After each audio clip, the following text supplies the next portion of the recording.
যায়, তাহলে আমরা কি করি, আয়নার দিকে আমরা যখনই দেখবো, দেখবেন আয়নাটা যদি 100টা টুকরো হয়ে থাকে, 100টা টুকরোর মধ্যেও কিন্তু আমরা অর্ধেক অর্ধেক দেখতে পাবো, তাই পাবো কি?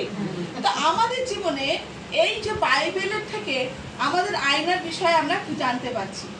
উনি এইমাত্র দিদি মানে আয়নার বিষয়ে পড়লেন, আন্টি তুমি পড়বে আয়নার বিষয়ে। উনি যাত্রা পুস্তকে 38 অধ্যায় 8 পদে উনি বলেন, আর যাহারা সমাগমে ও তম্বুর দ্বারা সমাপেতে শ্রেণীভূত হইত, সেই শ্রেণীভূত স্ত্রীলোকে পৃথক নির্মাণ দর্পণ দ্বারা তিনি প্রদক্ষিণ পত্র তাহার খোলা নির্মাণ করিলেন। মানে একটা দর্পণের মতন একটা মানে একটা পাত্র নির্মাণ করলেন, পিতলের দর্পণের মতন। আমরা যে পাত্রর মধ্যে তাকে কি রাখা হয়েছিল, আস্তে আস্তে আমি বলবো। আপনি পড়বেন যাত্রা পুস্তকের 18 অধ্যায়, 19 অধ্যায়, 20 অধ্যায়। আর কাউকে বেশি দরকার নেই, লোক পড়বে আমাকে 19 অধ্যায় যাত্রা পুস্তকের, নীলকমল পুস্তকের 19 অধ্যায়, 30 অধ্যায়, 19 পদ। দেখুন আমি দাগ দিয়ে রেখেছি, 18 থেকে 21 পদ, 17 থেকে আমাকে প্রকাশ করে এই সব একবারে করে দাও।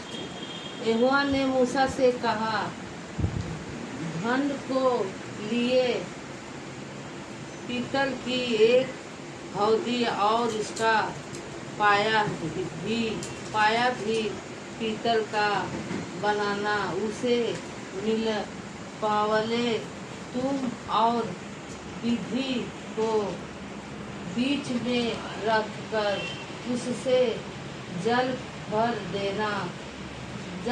देना और उससे हरून और उसके पुत्र उसमें अपने हाथ पाया धाया करो।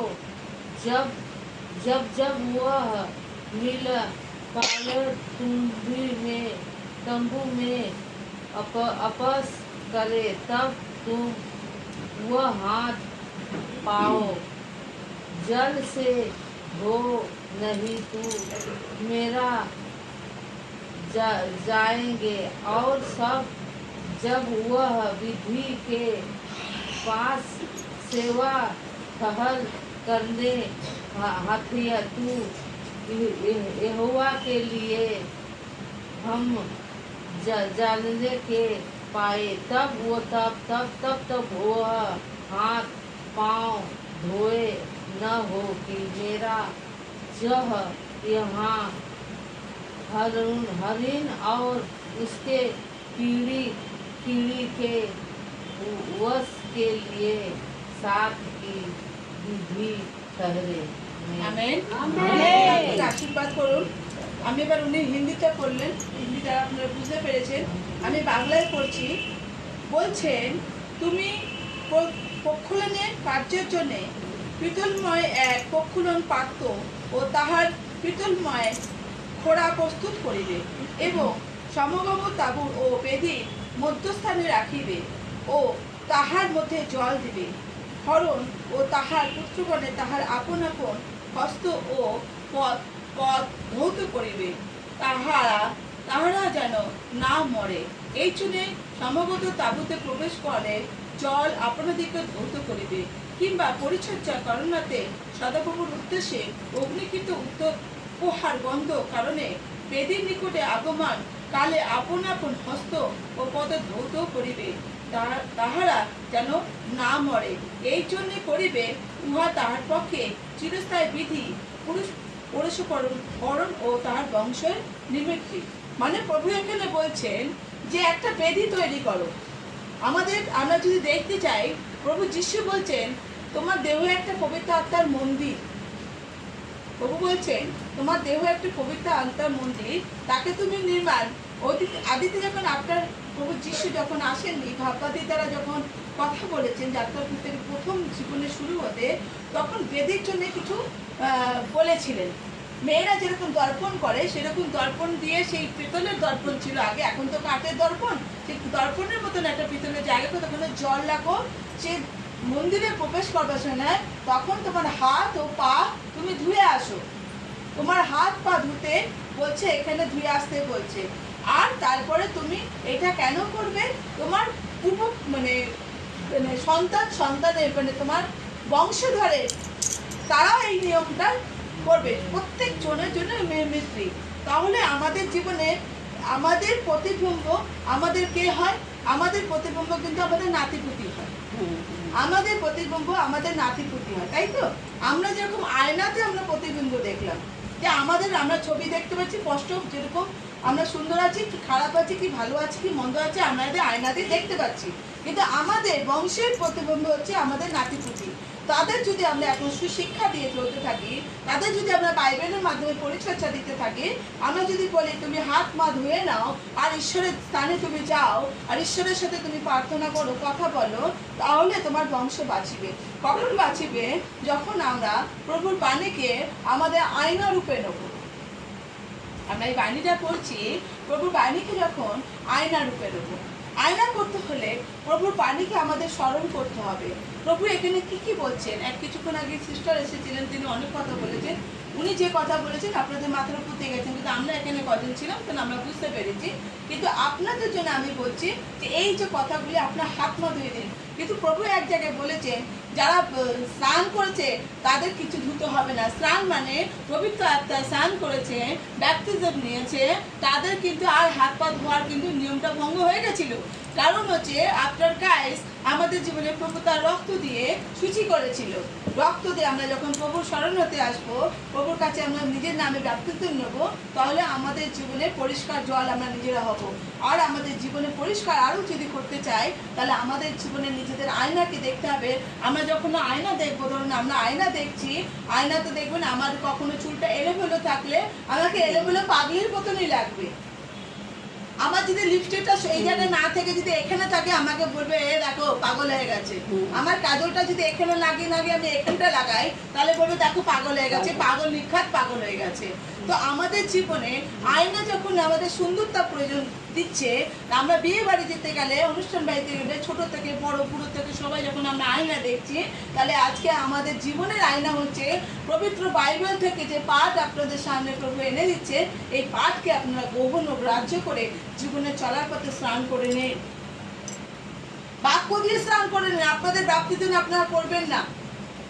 ঈশ্বর যেদিন আপনাদের চাইবেন আপনারা হয়তো করবেন, কিন্তু আপনারা বাক্য দিয়ে এখন স্নান করে নেন। 3 ভাবে ব্যাপটিজম হয়। জলে ব্যাপটিজম হয়, পবিত্র আত্মায় ব্যাপটিজম হয়, অগ্নিতে ব্যাপটিজম হয়। আপনারা এখন পবিত্র আত্মায় ব্যাপটিজম হন। কিভাবে পবিত্র আত্মায় ব্যাপটিজম করবেন? আপনারা নিজেদের ভিতরে আয়নাতে দেখুন যে আমার কোথায় ভুল আছে, আমি যে কাজগুলো করছি আমার কি বংশধর কি ভালো সঠিক জীবনযাপন করবে? আমাদের তখন 80 বছর, 70 বছর, 60 বছর, 50 বছর, 40 বছর হয়ে গেল।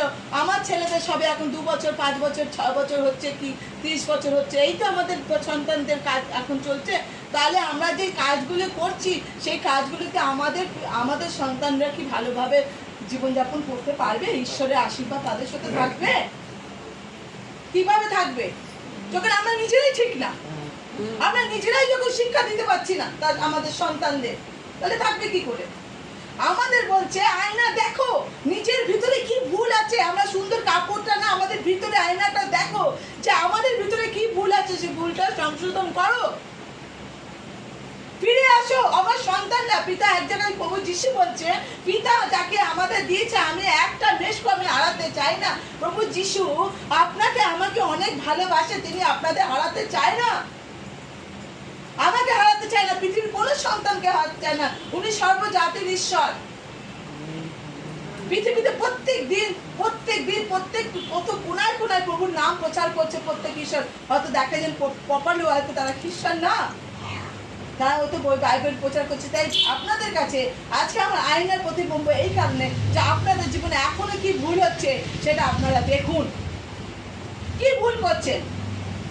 আপনারা বলছেন আমি সন্ধ্যাবেলায় রুটি করব, আপনাদের জন্য 2 ঘন্টা সময় হচ্ছে না। 12 ঘন্টা আপনাদের দিন বেলায়, রাত্রিবেলায় 12 ঘন্টা, 12 ঘন্টার মধ্যে 2 ঘন্টা আপনাদের প্রভুর সাথে সময় দিতে সময় হচ্ছে না। বলছে 2 ঘন্টা 24 মিনিট, আপনার 40 মিনিট আমাকে এপ্রিলে ঈশ্বরের সাথে দিতে হবে। তোমাকে 24 ঘন্টা দিয়েছি, আমার 10 বংশ দাও আমাকে, তাহলে তো তুমি আমার ব্লেসিং পাবে। তা আমরা কি করি? আমরা কিন্তু দিই না। আমরা 8 ঘন্টা প্রভুর সাথে আমরা থাকতে পারি না, প্রভুর বাণী পড়ি না, প্রভুর বাণীকে আমরা স্মরণ করি না, প্রভুর বাণীকে নিয়ে আমরা চলতে পারি না। আমরা দেখতে চাই শুধু বিয়ে বাড়ির সমাজে আমাদের কান পড়া আছে না, নাকে বালি পড়া আছে, হাতে চুড়িটা ঠিক লাগাচ্ছে তো, শাড়ির সাথে ম্যাচিং হচ্ছে। আমরা কিন্তু ভিতরে যে আয়নাটা আছে সেটা আমরা দেখতে চাই না। আমরা দেখতে চাই না, আমরা দেখতে চাই না বলেই আমাদের ছেলে মেয়ে, তার ছেলে মেয়ে, তারা আজকে দেখুন কত অসুখ আছে, কত বিসুখ আছে, তারা দুষ্টু প্রকৃতির ছেলে মেয়ে হয়ে যাচ্ছে।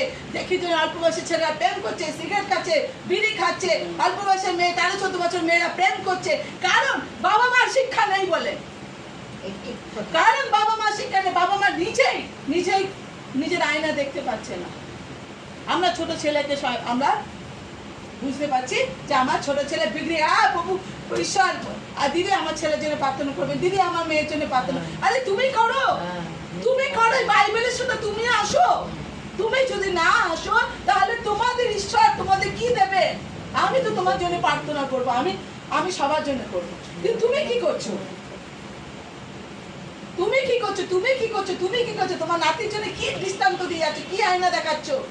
আপনি যদি সঠিক পথে যান, ঈশ্বরের সাথে থাকে, ঈশ্বরের এই পবিত্র বাণীকে যদি আপনারা পরিষ্কারভাবে পড়ে নিয়ে পড়তে না পারেন, তো শুনতে পাচ্ছেন, শুনতে না পাচ্ছেন, আপনারা বুঝতে পারছেন, যদি এই জীবনকে নিয়ে আপনারা যদি ঈশ্বরের বাণীকে নিয়ে জীবনকে চলাফেরা করেন, তাহলে আপনাদের প্রত্যেকটা চলাফেরা মুভমেন্টটা না পবিত্র আত্মার মুভমেন্ট হবে। আপনার সঙ্গে ঈশ্বর থাকবে, আপনার পরিবারকে ঈশ্বর এইভাবে দেখবে না, আমার সন্তান ওখানে আমি বিপদে আসতে দেবো না, আমার পরিচর্যা করছে, আমার বাণী রক্ষা করছে, বলছে যে আমার আজ্ঞা পালন করবে, যে আমার বাণী পালন করবে, তার আশীর্বাদ আমার, তার জন্য আমার আশীর্বাদ সারা জীবন আছে, তার বংশ না। কারণ প্রভু ইসাহাকের ঈশ্বর, যাকবের ঈশ্বর, আব্রাহামের ঈশ্বর, তিনি আশীর্বাদ করেছে। আমরা পিতৃপুরুষের, আমরা যদি দেখতে চাই, আমরা সেই পিতৃপুরুষ থেকে এখানে আসি।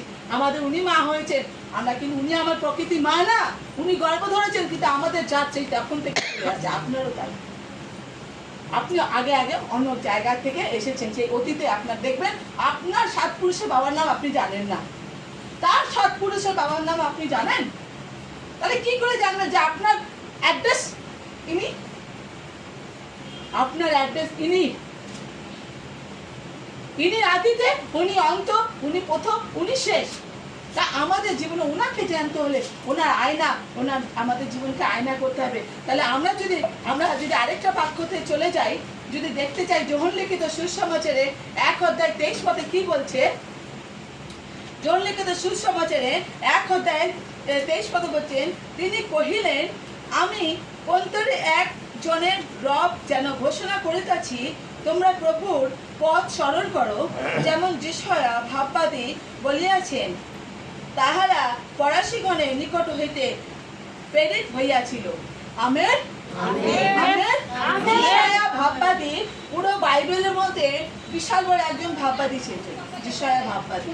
উনি প্রভুর সম্বন্ধে অনেক কথা বলেছেন। যিশয়া ভাববাদীতে আমরা যদি দেখতে যাই, আমরা অনেক কিছু জানতে পারবো। বাইবেলকে আমি যিশয়া ভাববাদীর বিষয়ে বলেছি, যিশয়া ভাববাদীর বিষয়ে আপনাদের বলেছি। তাহলে আমাদের জীবনে বলছে প্রভুর পথ স্মরণ করো। কি করে করবো আমরা স্মরণ? আমাদের আয়নাটা দেখবো যখন, আমাদের আয়নার ভিতরে, সামনে তো আয়না পরিষ্কার দেখাচ্ছে, ভিতরটা আয়নার ভিতরে পুরো পাড়াটা উল্টে রয়েছে, আমরা নিজের একটা কালো ছায়া দেখতে পাচ্ছি। আমরা যখন কৃষ্ণী নয়ন, আমাদের নিজের বিবেকের নয়ন দেখবো, আমাদের এখানকার নয়নটা যখন আয়না দিকে তাকাবো, তখন আমাদের ভিতরে গন্দিগিটাকে দেখা যাবে, আমাদের ভিতরে নোংরামিটা দেখা যাবে, আমাদের ভিতরে অসভ্যতা দেখা যাবে। আমরা কত মিথ্যেবাদী করি, আমরা কত ঝগড়া করি, কত অশান্তি করি, কত লোভ করি, কত লালসনা করি, কত রকম বদনাম করি মানুষের। তখন কিন্তু আমরা যদি ঠিক এখানে আমাদের একটা ব্রেন আছে, এই ব্রেনে যদি আমরা তাকাতে যাই, তখন আমাদের জীবনে আয়নাটা কিন্তু আমাদের জীবনটাকে পরিষ্কার করে দেবে। তাহলে সেই পরিষ্কার আয়নাটাকে আমরা দেখছি একটা আয়না, যেখানে আমরা সুন্দর রূপটা দেখতে পাচ্ছি। রূপের ভিতরটা যদি দেখতে হয়, তাহলে আমাদের প্রভুর পথকে প্রস্তুত করতে হবে। আমরা কি করে প্রভুর পথ প্রস্তুত করব? কি করে করব? আমরা হাত ও পা ধুয়ে ফেলে কিভাবে ধোবো? আমরা বাক্যের মাধ্যমে। আমাদের জীবনে আমরা যেহেতু ব্যাপটিজম নিচ্ছি না, এখানে আসবো, ওই গেটের বাইরে থেকে, ওই গেটের ভিতর বাইরে যা আছে সব ফেলে দিয়ে চলে আসুন এখানে। প্রভু তোমার চরণে আসলাম, আর তোমার চরণে আমার ছেলে, ছেলের বউ, ছেলের নাতি পুতি সবাইকে রেখে আসলাম। আমি তোমার কাছে আসলাম, দেখুন তো আপনার ঘরে কোনো রকম সমস্যা আসে কিনা। আসবে না, আমি গ্যারান্টি দিচ্ছি, এই পুলপিটে আমি গ্যারান্টি দিচ্ছি। যেদিন আপনার পরিবারকে আপনি প্রভু চরণে রেখে আসবেন, সেই দিন আপনার পরিবারে একটা আনহনি ঘটবে না। প্রভু এই ঘরকে তোমার তত্ত্বাবধানে রেখে দিচ্ছি, আমি নিজেকে নিজে আমার তত্ত্বাবধানে রাখছি। আমি গ্যারান্টি দিচ্ছি আপনাদের জীবনে কোনো রকম অভাব আসবে না। আমাদের বলছি না আপনি ধর্ম পরিবর্তন করুন, স্বর্গ রাজ্যে যেতে হলে আগে মানুষের মন পরিবর্তনের প্রয়োজন আছে। আপনাদের মন পরিবর্তন করুন। আমি গতবার আসলাম, আমি 2-3 জন, আমি এতদিন করছি তো কি, আমি যে 2 ঘন্টা 3 ঘন্টা এখানে এসে আপনাদের সে সময় দিচ্ছি, কিসের জন্য আসছি? আপনাদের জন্যই না আসছি। তাহলে কি হচ্ছে? তাহলে আপনারা কি, তাহলে আমি যে আসছি আপনাদের কাউকে পাচ্ছি না যখন, তাহলে সত্যি কি আপনার পথ সরল করতে পেরেছেন? পেরেছেন? যে সপ্তাহে একটা দিনও আপনারা ঈশ্বরের পথে আসতে পারছেন না, আপনাদের পরিবারের অন্য অন্য ঝামেলাকে নিয়ে জড়িয়ে রেখেছেন।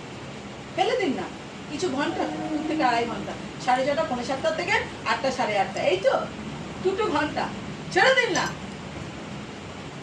দেখুন না আপনাদের পরিবারে ঈশ্বরের আশীর্বাদ আসে কিনা।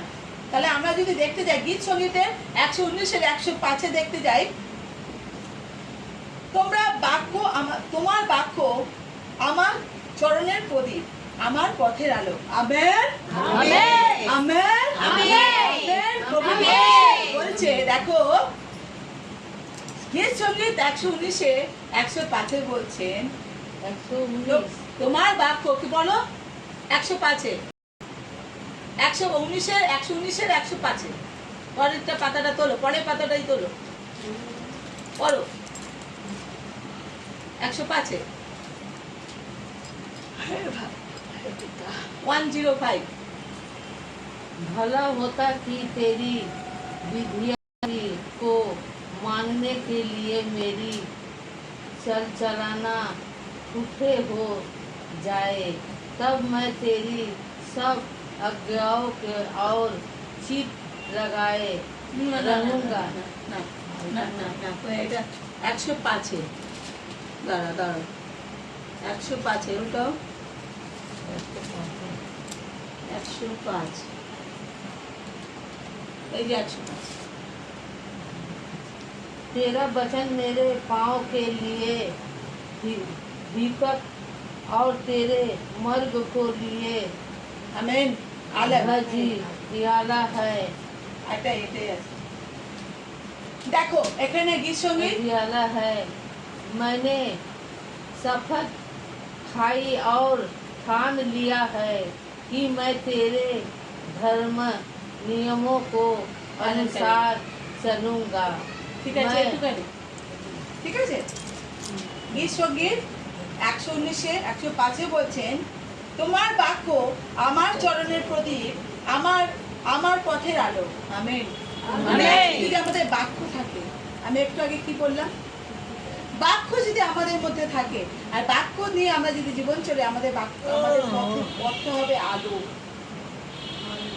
ফাঁকা থাকবে না। আমাদের সন্তানদের জীবন পথের আলোটা থাকবে আলো, অন্ধকার থাকবে না। আপনারাই এখন যদি এই বাক্য অনুসারে জীবন যাপন করেন, আপনাদের পরিবারে এই আলো আসবে, আপনাদের জীবনে আসবে, আসবে। যদি কখন প্রভুর বাণী আমরা চলবো, প্রভুর সাথে যুক্ত থাকবো, ছোট কাজ পেলে আমরা প্রভুর সাথে যুক্ত থাকবো কিছুক্ষণ সময়। জীবনে এতটা আমাদের জীবন আলো দিয়েছে, সকাল থেকে রাত পর্যন্ত আমাদের কি না পরনে কাপড় দিচ্ছে, নিঃশ্বাস প্রশ্বাস দিচ্ছেন, আলো চাঁদ সবকিছু দিচ্ছে আপনাদের। আমরা প্রভুকে 2 ঘন্টা দিতে পারবো না? আমাদের জীবনে যদি 2 ঘন্টা না, লালত আমাদের জীবনে, লালত যে ঈশ্বর আপনার জন্য পুরুষ দান দিয়েছে, যিনি ঈশ্বর হয়ে আপনার আমার জন্য নিজের রক্তকে তিনি আমাদের জন্য দান করেছেন, ঈশ্বর নিজের পুত্র হয়ে তিনি আমাদের মানুষের জীবনে গোশালায় এসে জীবন যাপন ছোটবেলা থেকে 33 বছর বয়স পর্যন্ত উনি যুদ্ধের পর যুদ্ধ করেছে, শয়তানের সাথে লড়াই করেছে। প্রভু কি জানেন? একটা সময় প্রভুকে কিছুক্ষণের সময় জন্য ওই নরকে যেতে হয়েছিল? কিভাবে জানো? জানো প্রভু কখন গেছিল নরকে? জানো না। প্রভু যখন প্রাণ তাকে ছেড়ে দেয়, তখন বলছে মৃত্যুঞ্জয় ঈশ্বর, শয়তান পরাজয় প্রাণ সেই মৃত্যু জেনে কিন্তু নরকে গেছিল। আর নরকে প্রভু যাওয়ার আগে যারা গেছিলেন কিছু সাধু সন্ত্রাসী তাকে উদ্ধার করে প্রভু নিয়ে এসেছে। আর ওই নরকে থেকে প্রভু যিশু নিজেকে শয়তানের সাথে যুদ্ধ করে নিজে মৃত্যুঞ্জয় ঈশ্বর জীবিত হয়েছেন। আমেন। তাহলে ঈশ্বরকে নিজেকে প্রমাণ করতে গিয়েও নরকে যেতে হয়েছে। তাহলে আমাদের ঈশ্বরের সন্তান প্রমাণ যদি করতে হয়, তাহলে আমরা কি করতে হবে? আমরা নরকে গেলে তার আসতে পারবো না, আমরা তো স্বর্গে যেতে পারবো না। পারবো? পারবেন আপনি? নরকে কি করছে? বাঁচাও বাঁচাও বাঁচাও বাঁচাও, ধাও ধাও করে আগুন চলছে। ভালো লাগবে? এখনো যদি একটু আগুন রান্না করতে গিয়ে যদি ছ্যাক লেগে যায়, ওরে বাবারে। হ্যাঁ, আর যখন গায়ের মধ্যে অনন্ত জীবন জ্বলতে থাকবেন, আপনার জ্বলা শেষ হবে না, চিৎকার শেষ হবে না। ভালো লাগবে আঙ্কেল? না স্বর্গে বলবেন তাতা তোই তোই করে প্রভুর সাথে হালেলুয়া হালেলুয়া হালেলুয়া করে নাচবেন? কোনটা ভালো লাগবে? যেখানে কোনো ঘুম নেই, কোনো অশান্তি নেই, শুধু ফুল খেলছে, টিকলি উঠছে, সুগন্ধ প্রভু যিশুর সুন্দর স্বর্গদূতের সামনে আমরা সকলে আসি। কোনটা ভালো লাগবে? নরকে চিৎকার করাটা ভালো লাগবে না ঈশ্বরের সাথে থাকাটা? জোরে জোরে স্বর্গে তো? তাহলে স্বর্গে যদি যেতে হয় তাহলে কি করতে হবে? বাইবেলটাকে অনুসরণ করতে হবে। আর দর্শন পাওয়ার পরও তোমাকে প্রত্যেক বৃহস্পতিবার আসা উচিত ছিল। তুমি ঈশ্বরের স্বর্গদূতের দর্শন পেয়েছো। তুমি এখানে দাঁড়িয়ে স্বর্গদূতের দর্শনের কথা তুমি সাক্ষ্য দিয়েছিলে। ভোর 3টে 3:30 সময় উঠ, তুই বেঠেল বা কাকিউ উঠ। আর তুমি কি দেখছো? লম্বা চড়া একজন সাদা চুল দেখে তোমার ঘর থেকে তোমাকে উঠিয়ে দিয়ে চলে এসে বলছে উঠ। ঠিক প্রভু শিষ্যদের করেছিল। তোমরা 1 ঘন্টা জেগে থাকতে পারছো না আমার জন্য? প্রার্থনা করো প্রভু মনে না, তোমরা পারবে না। প্রভু আমাদের আদেশ দিয়ে গেছেন প্রভু যাওয়ার আগে। মৃত্যুঞ্জয় প্রভু জীবিত হয়ে আমাদের সাথে রয়েছে, কিন্তু আদেশ কিছু দিয়েছেন যেগুলি আমাদের পালন করতে হয়। আমাদের এপ্রিলে প্রার্থনা করতে হয়। কিভাবে প্রার্থনা করব? আমরা যদি করিন্থীয়তে 1 করিন্থীয়তে 3:16 দেখি, তোমরা কি জানো না যে তোমরা ঈশ্বরের মন্দির এবং ঈশ্বরের আত্মা তোমাদের অন্তরে বাস করেন? Amen amen amen. তাহলে কি তোমরা জানো? আমার প্রশ্ন, তোমরা জানো তোমরা ঈশ্বরের মন্দির? জানেন? জানেন? এটাই জানছেন না আপনি, আমি, ইনি সবাই ঈশ্বরের মন্দির। কারণ ঈশ্বর নিজের নিঃশ্বাস দিয়ে আমাদের নিঃশ্বাস দিয়েছিলেন। উনার স্বরূপ আমাদের বানিয়েছে। বলছে দেহ একটা পবিত্র আত্মার মন্দির, যেখানে আমি যাই আর আসি, যাই আর আসি। তাহলে আমাদের উনাকে পবিত্র হতে হলে, আমার এই পবিত্র মন্দিরটাকে পবিত্র করতে হলে আমাদের কি করতে হবে? প্রভুর সাথে আমাদের যুক্ত থাকতে হবে। প্রভুর সাথে এইভাবে প্রভুর হাতে হাত লাগিয়ে যুক্ত থাকতে হবে। প্রভুর বাণীর সাথে যুক্ত থাকতে হবে। প্রার্থনার মধ্যে যুক্ত থাকতে হবে। পরনিন্দাকে ছেড়ে দিতে হবে। লোককে বদনাম করা ছেড়ে দিতে হবে। হিংসা ছেড়ে দিতে হবে। ঝগড়া ছেড়ে দিতে হবে। যা যা ভালো জিনিস আছে সেটা গ্রহণ করে আর মন্দটাকে ফেলে দিতে হবে। এই দেখুন এর ভিতরে প্রভু যিশু, দেখেছেন? আবাটা আ যাও, এই দেখো আমার প্রভু যিশু এসেছে। এ হচ্ছে আমার প্রভু যিশু। এই যে প্রভু যিশু, ইনি হচ্ছেন প্রভু যিশুর স্বরূপ। প্রভু বলছেন এর মতন না যদি হও তাহলে স্বর্গ রাজ্যে তুমি প্রবেশ করতে পারবে না। কারণ এদের ভিতরে কোনো রকম এখনো কিছু খারাপ হয়নি।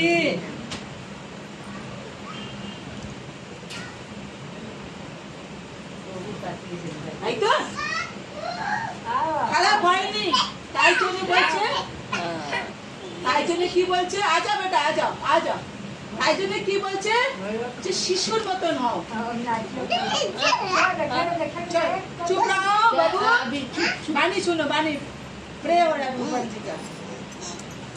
মথি লিখিত এবার তাহলে আমরা কি করব? মথি লিখিত সুসমাচারে আমরা যাব। মথি লিখিত সুসমাচার, মথি লিখিত সুসমাচারে যাব। আমি বলে শেষ করব। মথি লিখিত সুসমাচারে যাব 25 অধ্যায়। মথি লিখিত সুসমাচারে 25 অধ্যায় 1 থেকে 13। বিচার দিনের বিষয় দৃষ্টান্ত শিক্ষা। তখন স্বর্গরাজ্য এমন 10টি কুমারীর তুল্য বলিতে হইবে, যারা আপন আপন প্রদীপ লইয়া পরের সহিত সাক্ষাতে করিতে বাহিরে হইলেন। তাহাদের মধ্যে 5 জন নির্বোধ আর 5 জন সুবুদ্ধি ছিল, কারণ তাহারা নির্বোধ তাহারা আপন আপন প্রদীপ লইয়া সঙ্গে তৈল লইল না, কিন্তু সুবুদ্ধিরা আপন আপন প্রদীপ হইতে সহিত পত্রে করিয়া তৈল লইল। আর বর বিলম্ব করিতে সকলে ধুলিতে ধুলিতে ঘুমাইয়া পড়ল। পরে মধ্যে রাত্রে সে ওই উচ্চস্বর হইল, দেখো বর তার সহিত সাক্ষাৎ করিতে বাহির হও। তাহাতে সেই কুমারী সকল উঠিল এবং আপন আপন প্রদীপ সাজিয়া তার নির্বোধীরা সুবুদ্ধির দিকে বলিলেন, তোমাদের তৈল হইতে আমাদিকে কিছু দাও, কেননা আমাদের প্রদীপ নিভিয়া যাইতাছে। কিন্তু সুবুদ্ধিরা উত্তর করিয়া কহিলেন, হয়তো তোমাদের ও আমাদের কুলাইবে না, তোমাদের দিলে আমাদের কুলাইবে না। তোমরা বরং বিক্রেতার নিকটে গিয়া আপনাদের জন্য ক্রিয়া করো। তাহারা ক্রিয়া করিতে যাইতাছিল, ইতিমধ্যে বর আসিল এবং যাহারা প্রস্তুত ছিল তাহারা তার সঙ্গে বিবাহ বাড়িতে প্রবেশ করিল। আর দর রুদ্ধ হলো। শেষে অন্য সকল কুমারী আসিয়া কহিতে লাগিলেন, প্রভু প্রভু আমাদিকে দ্বার খুলিয়া দিন। কিন্তু উত্তর দিয়া কহিলেন, তোমাদের দিকে সত্য কহিতাছি, আমি তোমাদেরকে চিনি না। অতএব জাগিয়া থাকো, কেননা তোমরা সেই দিন বা সেই দণ্ড জানো না। আমেন। এই মাত্র কি বলেছিলাম? জাগিয়া থাকো, আয়না দেখো আর জাগো, ভিতর থেকে জাগো যে আমাদের জীবনে এখনো ঘুমিয়ে আছি কিনা। জাগো, আয়না দেখো আর জাগো।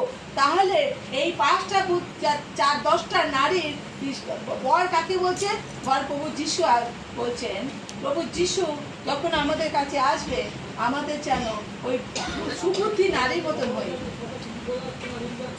যারা বুদ্ধি কম ছিল তাদের ভিতরে তেল নিয়ে তো ছিল, কিন্তু তার তেলটা নষ্ট করে শেষ হয়ে গেছে। আর যার কাছে তেল ছিল তাকে বলছে, তুমি একটু তেল ধার দেবে? বলছে তেল ধার দেবে? বলছে না, আমি তোমাকে ধার দেবো না। তোমাকে যদি আমি ধার দিই তাহলে আমার তেল ছড়ে যাবে, আমার থাকবে না। তুমি এক কাজ করো, ওইখানে তেল কিনতে পাওয়া যায়, তুমি ওখান থেকে নিয়ে আসো বলছে। আর যখন কিনতে গেছে 5 নারী, তখন কি হলো? বর এসে গেল। বরকে আমাদের কখন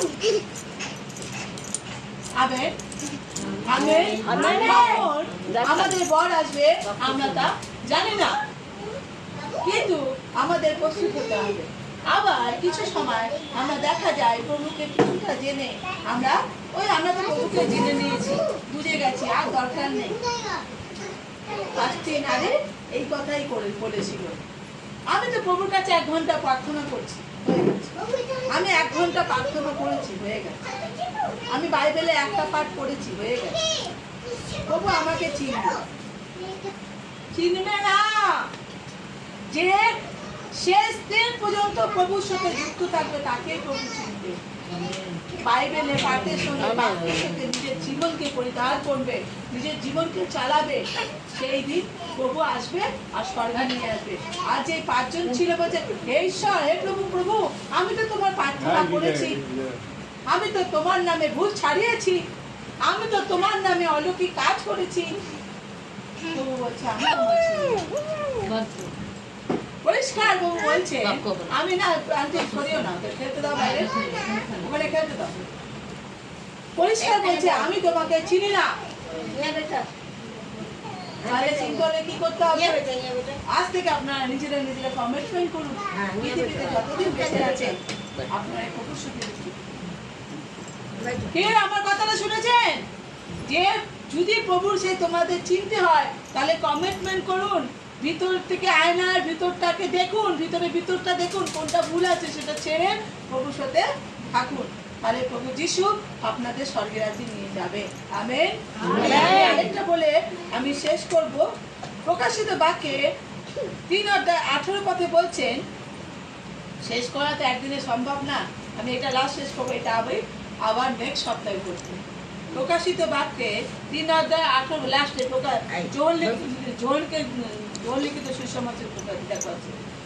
প্রকাশিত বাক্যে 3:18 পথে বলছেন, আমি তোমাকে এক পরামর্শ দিই, তুমি আমার কাছে এই সকল দ্রব্য ক্রয় করো, অগ্নি দ্বারা পরিষ্কৃত স্বর্ণ যেন ধনবান হও, শুক্ল বস্ত্র যেন বস্ত্র পরিহিত হও, আর তোমরা উলঙ্গতার লজ্জা প্রকাশিত না হয়, চক্ষুতে লেপনীয় অঞ্চল যেন দেখিতে পাও।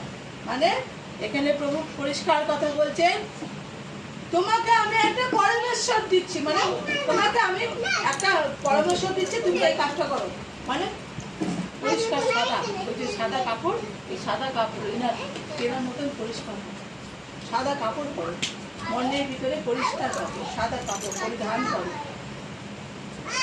নিজেদের সমস্ত অন্যায়কে ধুয়ে তুমি পরিষ্কার হও অগ্নির দ্বারা, কঠোর পরিশ্রমের দ্বারা, প্রভুর বাক্যের দ্বারায়, প্রভুর বাক্যকে কঠোর পরিশ্রমের দ্বারায় তুমি পরিষ্কৃত হও। প্রভু বলছে তুমি পরিষ্কৃত হও, না হলে কিন্তু তুমি স্বর্গরাজ্যে পৌঁছাতে পারবে না। তাই তোমাকে আজকে সেই আয়না, যে আয়নাতে আমাদের জীবনে আমরা যদি দেখতে যাই, আয়না আমাদের সব কিছু দেখায়। আমি তোমাকে আয়না আনতে এই জন্য বলেছিলাম, আয়না আমাদের সব কিছু দেখায়। যদি আয়নাতে আমরা যদি সুন্দর করে সাজি, আমাদের সুন্দর দেখাবে, আর বিকৃতিভাবে সাজি তাহলে বিকৃতি দেখাবে। আমরা অল্প বয়সে মেয়ে আছি তো অল্প বয়সে দেখাবে, আমরা বৃদ্ধ আছি তো বৃদ্ধে দেখাবে। আমাদের বাইবেল আমাদের সেই আয়না, যদি বাইবেলকে যদি আমরা পরিধান করি, আমাদের জীবনের পথকে দেখাবে। আমেন। প্রভু এই বাক্যকে আশীর্বাদ করুন। এই বাক্য শেষ হলো না, আবার সামনে সপ্তাহে হবে। জয় যিশু, জয় যিশু। গানে আসি।